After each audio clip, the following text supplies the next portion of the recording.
Welcome to another production by the Millennial Mechanical Therapist. Your hosts, Dr. Joseph Gravino and Dr. Clay Case, are two physical therapists trying to treat health issues mechanically. Listen further for patient cases, guest videos, advantages and disadvantages of the way they practice, and much more. Thanks for tuning in today. Check us out on YouTube, Facebook, and at our website. We hope that you learn a lot from watching this video and you come back for more.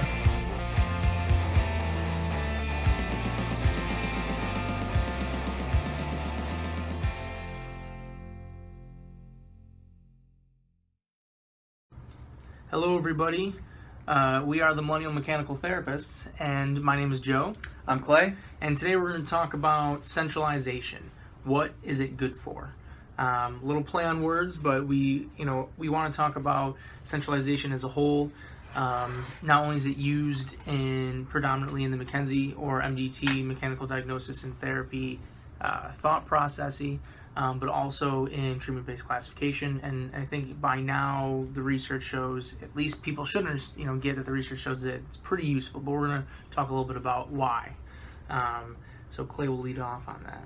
So we kind of scoured quickly through some of the literature, and we got a cluster of things, especially ones that we're going to post, so you can probably see those below.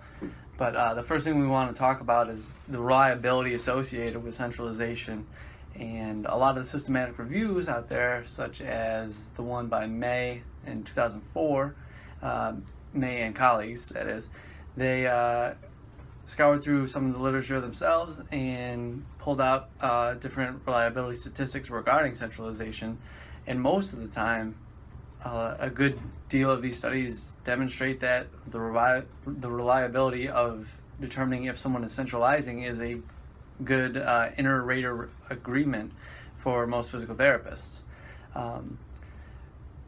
The reliability of that is key to all of those systems that we kind of spoke on earlier. We've got videos in the past that talk about how in TBC, that first step, you got to find out if they centralize.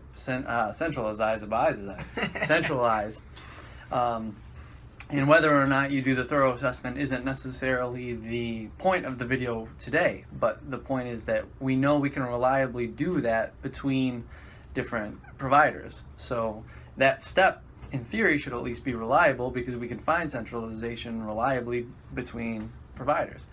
So same kind of goes for an MDT mind frame, finding that specific directional preference or that exercise that elicits centralization should be reliable because it's a reliable thing that we can categorize as different providers. Now, what you do when you find that centralization is a completely different topic that Joe's going to kind of cover right now.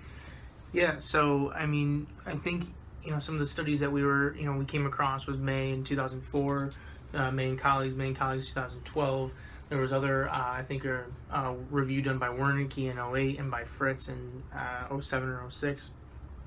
And, we're going to keep those on there for you guys to at least see what we're alluding to. And that's just some of the articles, a few of them systematic reviews, but some of the articles that show how reliable and how strong seeing centralization is. So not only is it just like your first step in the classification scheme of TBC, or it's not only what you're trying to look for when you're classifying a patient in an MDT mindset, it's shown that if you find centralization, that individual has a better prognostic outlook than someone who doesn't. So those who centralize have typically better outcomes than individuals that don't centralize, and that's huge. And on vice versa, people that don't centralize typically have a much worse outcome than those who do. So this one thing not only helps you classify or subgroup the patient, it also helps you find out what the prognosis is likely for them. Now, what that individual does with the does with that tool is their own thing, but your job as a physical therapist is to assess them and give them the tools that they need, right? So that's not necessarily your job, but to find this is huge. To look for this, that's why it's typically the first step, right? You want to find this. If you find this, that's wonderful. Because if you can give that person on day one and say, hey, you centralized your leg pain to your back, that's a phenomenal prognosis. Like you could be good in days to weeks. if you just continue doing this one movement, regardless of what that movement might be. So, I mean, that's huge. And that gives not only them power, gives you power. And I mean, that's just amazing that we can just, this one simple thing. And we're not talking about anything else. We're not talking about your hands on a patient. We're not talking about how you got them there, where they were. Just that one thing can give you all that. And I think that's pretty amazing. It's fantastic because it empowers you as a clinician very well to confidently educate that patient on their condition. It doesn't necessarily put you above them or anything like that in terms of empowerment, but it just gives you so much more confidence to really know that they're going to do well, or they're likely not going to do as well as someone who did have centralization and things like that.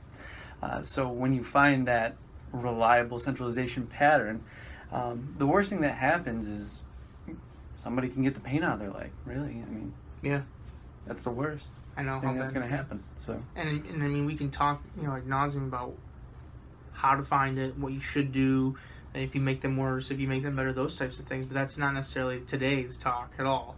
Today's talk is just look for it. Go out and try and find it. Now, the evidence is a little bit more there, I guess you could say, for the lumbar spine, not necessarily as much for the cervical spine, but a few articles out there who have looked at both have definitely shown better prognosis factors in the cervical spine as well. I think some of the terms or some of the things that they didn't see much difference of was like number of visits and things like that. But I think regardless, if you can find it for someone, man, that's powerful. So, and instead of talking your ear off, I think we'll let you go.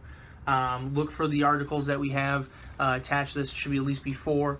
Look at any of our past videos. We definitely talked about centralization before, about its power, especially in some of the, I think some of the cases that both Clay and I have presented. Oh yeah. So there'll be more to come.